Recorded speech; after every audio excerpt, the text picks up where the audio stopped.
Okay, so kita akan masuk equipotential lines and surface. Masuk equipotential lines. Okay, equipotential ni pada perkataan equi. Equi tu maksudnya sama.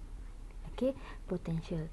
Okay, maksudnya kat sini, okay, equipotential lines atas the and surface ni is defined as the locus of points that have the same electric potential. Okay, maksudnya kat sini, okay, surface di mana, okay, all points mempunyai potential yang sama. Okay, for example, kita ada dua example kat sini. Okay, untuk yang pertama sekali untuk point charge. Okay, first step nak lukis, macam mana lukis equipotential line ni. Okay, ni adalah point charge. Okay, yang merah ni adalah direction bagi electric field. Electric field line, direction dia outward. Okay, so macam mana nak lukis equipotential surface ni? Okay, so sebenarnya yang biru adalah equipotential surface. So, macam nak lukis? Dia adalah tangent kepada direction bagi field ni. So bila tangent, so awak akan dapat satu bentuk bulatan ataupun sphere ni. So ni adalah sphere. Okay, bentuk bulatan. Okay, so dia adalah tangent kepada electric field line. Okay, yang kedua pula untuk uniform electric field produced by infinite sheet of charge ni. So dia adalah uniform electric field. Okay, so yang perpendicular ni adalah equipotential surface. Okay, ini adalah equipotential surface.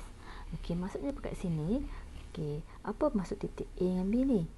So maksudnya line yang sama, okay, line yang sama ni mempunyai potential yang sama. Dalam satu surface ni mempunyai potential yang sama.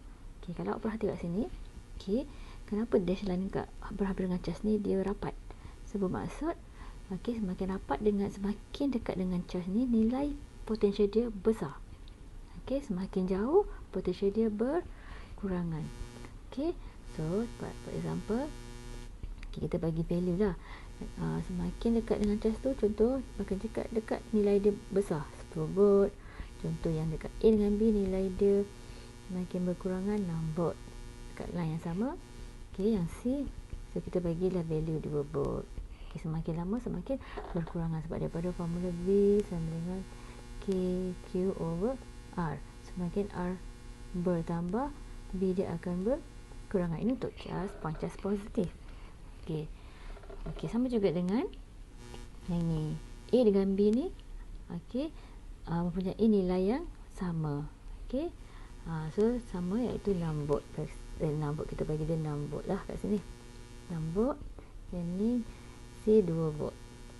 Okay, so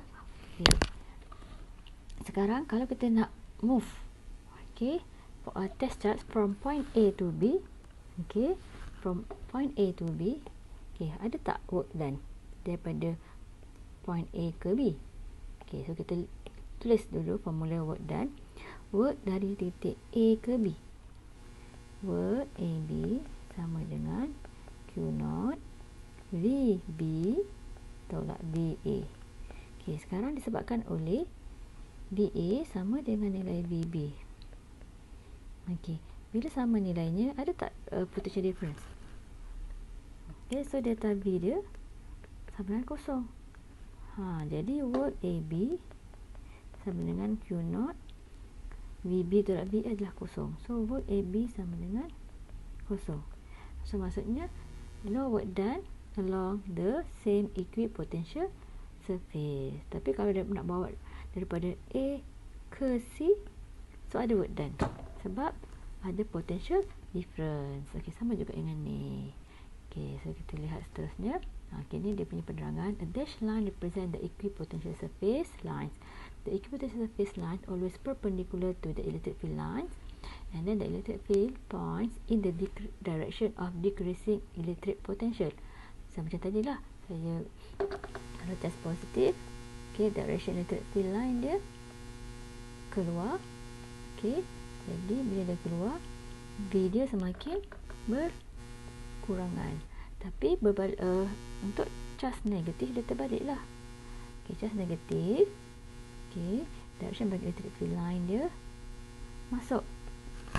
So bila direction bagi electric field line dia masuk, maksudnya V dia yang berhampiran dengan charge akan berkurangan. Maksudnya V semakin berkurangan as you move inward, V semakin berkurangan. Okey. So kalau awak lukis electric potential kat sini, okey, electric potential surface kat sini, dekat menghampiri ni dia akan jadi negatif. Contoh negatif 10, negatif 5. Makin jauh, contoh negatif 2 volt. Okey, so maksudnya negatif 10 volt is less than negatif 2 volt. Betul tak?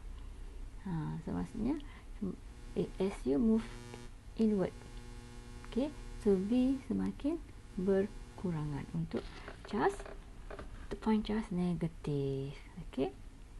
Okey, so from figure 1.21 and 1.21b saya dah tunjukkan tadi, nilai VA dengan VB sama, tapi tak sama dengan nilai VC.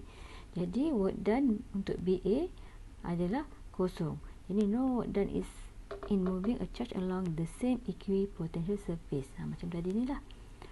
So tidak ada kerja dilakukan along the same equipotential surface.